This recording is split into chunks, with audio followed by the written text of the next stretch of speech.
Protein intake, on the other hand, specifically animal proteins, results in increased urinary calcium loss. The higher the protein intake, the higher the calcium excretion. So let me show you this. This person's consuming a high animal protein diet. Now, protein has carbon, hydrogen, oxygen, and nitrogen. Carbohydrates, carbon, hydrogen, oxygen. So the protein has the nitrogen. The body has to do something with the nitrogen. It has to be dealt with, right, as part of the digestive process. So we end up with this excess nitrogen in the body. It ends up becoming uric acid and sulfuric acid. That's what the body does to get rid of it. It ends up in the bloodstream. Not a good thing, okay? So now, because your blood has to be a perfect pH between 7.35 and 7.45 required for life, the body says, oh my gosh, the bloodstream is going to be too acidic. It pulls calcium from the bones to buffer all that acid.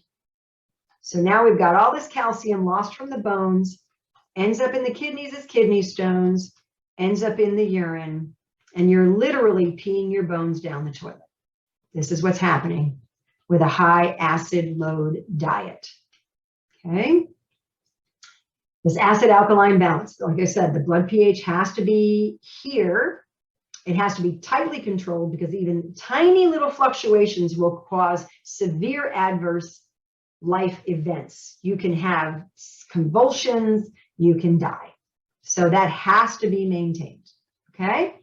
Eating large amounts of those high acid foods, animal protein combined with the challenge for the kidneys to excrete those byproducts from these foods, you get this release of buffering agents from the bones, including calcium.